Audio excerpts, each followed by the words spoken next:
तो रास्ते में अपने संबंधाल का बेटा राकेश मिला। बाबूजी उसने कहा कि मैं तुझसे प्यार करता हूँ, लेकिन बाबूजी आप तो जानते कि मैं इस प्यार के चक्कर में नहीं बनना चाहती। जब मैंने उसे मना किया तो उसने मेरे साथ जबरदस्ती की।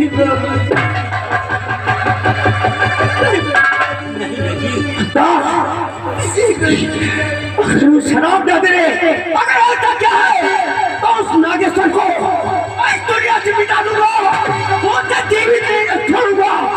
अगर मेरी बहन को कुछ हो गया, बात बढ़ाने से कोई फायदा नहीं। हमें न्याय पर भरोसा, हम चाहते हैं इसकी रिपोर्ट थाने में। कैसी रिपोर्ट पिताजी? मेरी बहन की इज्जत बर्बाद कर दी और आप रिपोर्ट लिखाने की बात कर रहे हैं। हम रिपोर्ट लिखाएंगे थाने में और हमें वहां से अवश्य न्याय मिलेगा। रिपोर्ट लिखाना बहुत जरूरी है बेटे। चलिए पिताजी, हम भी करेंगे और इसी वक्त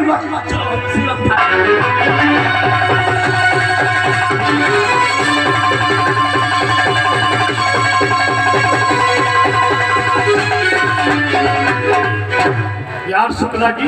यस सर। इस फूलपुर में जब से हमारा ट्रांसफर हुआ है यार, शेर से कुत्ते बन गए हैं।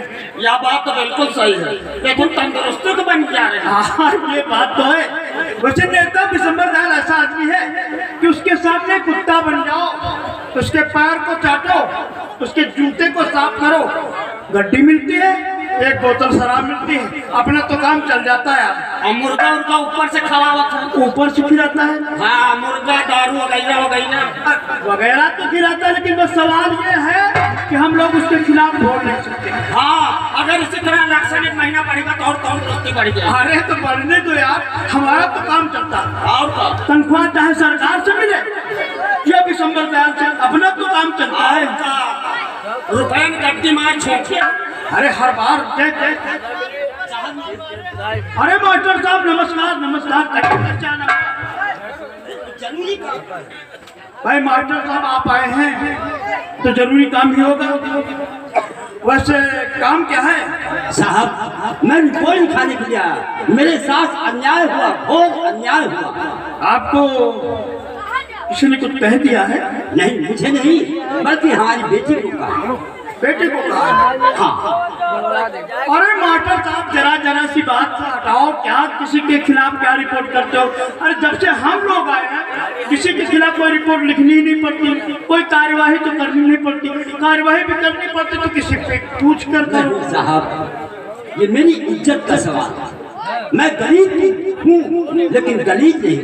साहब मेरे साथ अन्याय हुआ है, मेरी बेटी के साथ अन्याय हुआ है, इसलिए हमें इंसाफ चाहिए। मेरी रिपोर्ट लिखी जाए। यानी आपकी बेटी के साथ में अन्याय हुआ है? हाँ साहब। क्या हुआ है? ये देखिए हमारी बेटी खड़ी है। बुलाओ उसको। बेटी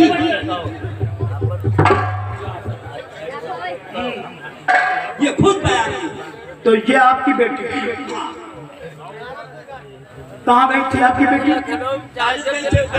अच्छा कॉलेज को पढ़ने गई थी। हाँ। और रास्ते में किसी ने कोई छेड़खानी कर दी? हाँ साहब, छेड़खानी नहीं बल्कि घोर अन्याय दुष्कर्म हुआ है इसके साथ। यार शुक्ला जी। Yes sir. अब अभी रिपोर्ट लिखनी है तो तुरंत कार्रवाई करनी पड़ेगी। यह बात तो बिल्कुल सही है। और यार हमें जाना था बिशंबर दयाल जी के यहाँ। हाँ, वहाँ पर हमारा मुर्गा इंतजार कर रहा है। और का मुर्गा दारू हमारे लोगों का इंतजार कर रहे। और यही बुढ़ा लफड़ा पाल ले नहीं है साहब, ये मेरी इज्जत का सवाल है। मेरी रिपोर्ट लिखी जाए। अरे शुक्ला जी। Yes sir. अरे बात भाई मास्टर साहब की रिपोर्ट लिख लो। ठीक है, चलो लिखो।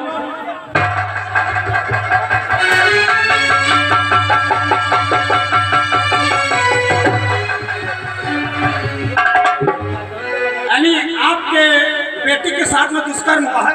हाँ साहब।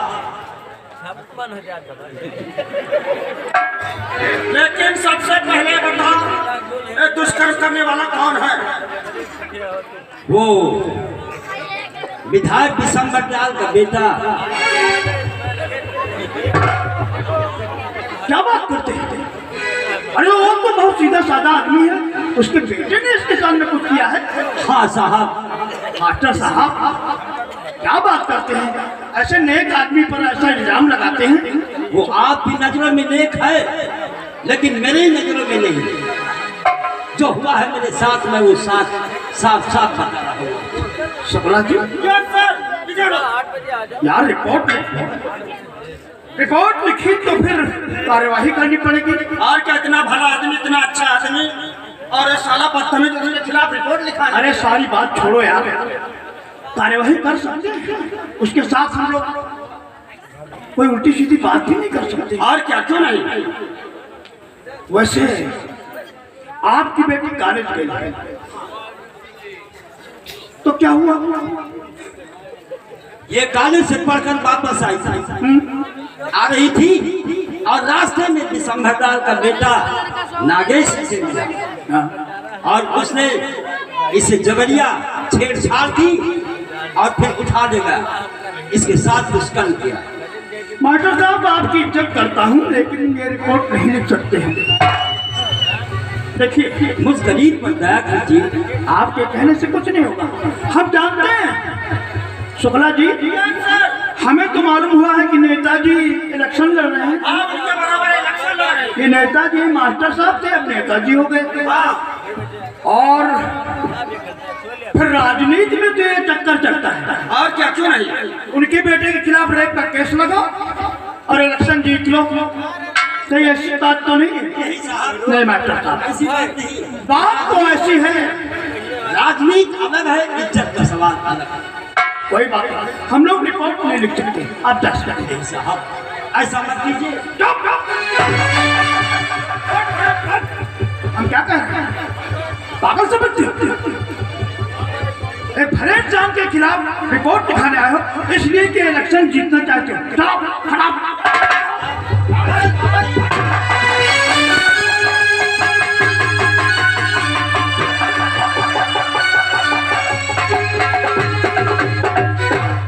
Shukla ji, yes sir. इसके खिलाफ रिपोर्ट लिख करके हम लोग फंसना चाहते हैं। आज हम खाक में तो हम नहीं सुनते। जो पैसा मिलता है, जो खाने पीने को मिलता है, जो दारू मिलती है, उससे भी हाथ धो बैठेंगे। और क्या, क्यों नहीं? सुनो, कोई रिपोर्ट नहीं लिखनी है। ठीक है, इसके बारे में कुछ बोलना ही नहीं है। ठीक है, कुछ बोलना ही नहीं है। ठीक है। आओ मेरे साथ चलिए।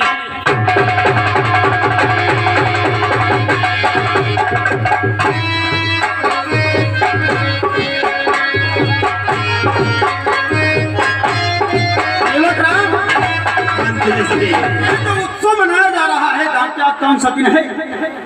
आज है 26 जनवरी गणतंत्र दिवस समारोह। हाँ, के उपलक्ष्य में हम लोग आए हुए हैं। आज हम लोग 26 जनवरी गणतंत्र दिवस के उपलक्ष्य में आए हैं। उपलक्ष्य में, उपलक्ष्य में, अच्छा उपलक्ष्य में, हमारे उपलक्ष्य में। सेवक राम, हमने 2-3 कानून और भी बनाए हैं। जनता से हमारा अनुरोध है, हमारे पहले कानून को सुन लीजिए। अगर हमारी बात अच्छी लगे तो एक बार सब लोग तालियां बजा देना। सही बात है ना? देखिए हमारे मंत्री हम महोदय लोग आप लोगों के लिए जो कानून बना के लाए हैं वो हम जनता के बीच में रखना चाहते हैं। अगर हमारे समर्थन में ये है बात, आप लोगों के समर्थन में है तो तालियां जरूर बजाना। एक हमारा पहला कानून है, जो आदमी किसी प्राइवेट अस्पताल या सरकारी अस्पताल में इलाज करता हुआ मर जाता है तो उसके परिवार वालों को मरने के बाद भी पेमेंट देना पड़ता है।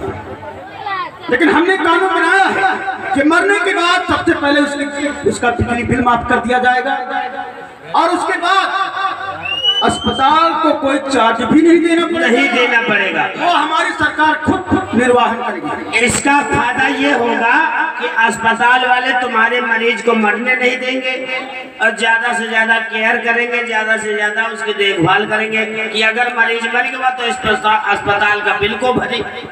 ठीक है। और दूसरा कानून हमें बनाया है कि जो हमारी सीमा पे हमारे फौजी भाई रहते हैं, सीमा, देश की सीमा के नाम ले तो उनका भेटरिया वाली आता है। मेरी जुबान बहुत फिसल रही है। हमारे प्रहरी जो सीमा पर लगे हैं, हमारे देश की, हमारे गांव समाज की रक्षा करते हैं, अगर उस सीमा पे वो शहीद हो जाता है तो हमने कानून बनाया है कि जितने हमारे भारतवर्ष में खाता धारक हैं, सबके खाते से 1-1 रुपए अगर कटेगा तो कितना पैसा हमारे उस सैनिक के खाते में जाएगा। बताओ, हमारे मंत्री जी, विधायक जी की ये कानून कितनी अच्छी है कि हमारे पूरे भारतवर्ष में कितने खाता धारक होंगे? 135 करोड़ से कम तो 135 करोड़ जनता है, और कोई भी ऐसा व्यक्ति नहीं होगा जिसका खाता बैंक में नहीं होगा। और 1 रुपए एक खाते से कटेगा तो खाता धारक को कुछ नहीं महसूस होगा, भाई 1 रुपया कटेगा क्या नुकसान होगा। लेकिन 135 करोड़ जनता का रुपया इकट्ठा होकर के अगर उस शहीद परिवार को मिल गया तो 135 करोड़ रुपया, 7 जने की लाठी, 1 जने के बोझ। सेवक राम, हमारी जनता को बताओ कि 26 जनवरी का मतलब क्या है? जरूर बताएंगे, आप बैठिए। देखिए मेरे प्यारे भाइयों, माताओं, बहनों, पिता तुल्य बुजुर्गों, नौजवान साथियों, आप लोगों को मालूम होना चाहिए कि हमारा देश भारत 15 अगस्त 1947 को आजाद हुआ, और आजाद होने के बाद हमारे भारत का संविधान बनने में 2 वर्ष 11 माह 18 दिन का समय लगा। और इस बीच अंग्रेजी प्रशासन के अनुसार हमारे देश का कानून चला, और हमारे देश में संविधान निर्मात्री सभा बनी जिसके अध्यक्ष डॉक्टर राजेंद्र प्रसाद थे। उसके बाद जब संविधान बन करके तैयार हुआ तो भारत के सर्वप्रथम कानून मंत्री बाबा साहब भीमराव अंबेडकर बने, जिन्होंने संविधान का निर्माण किया।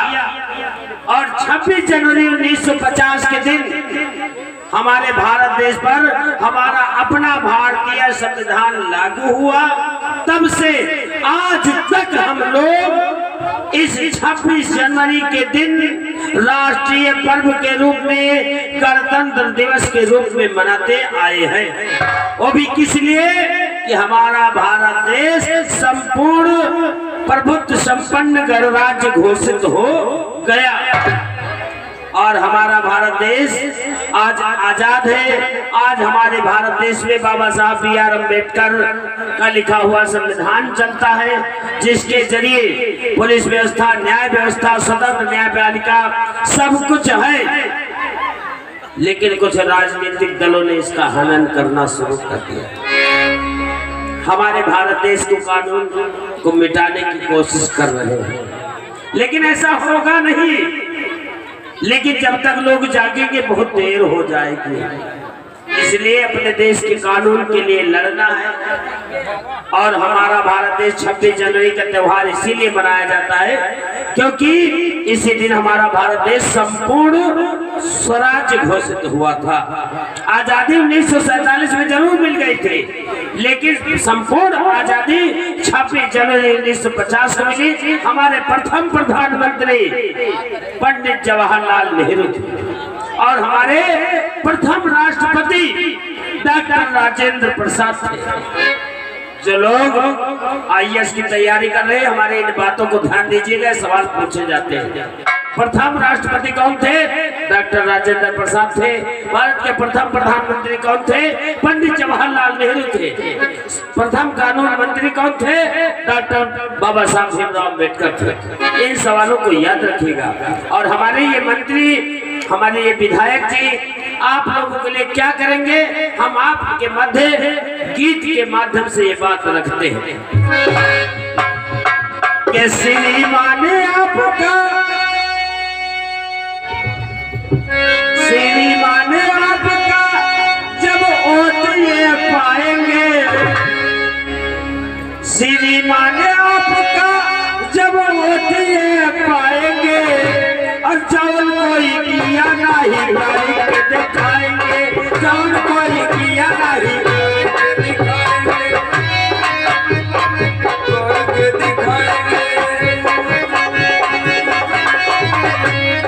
श्रीमान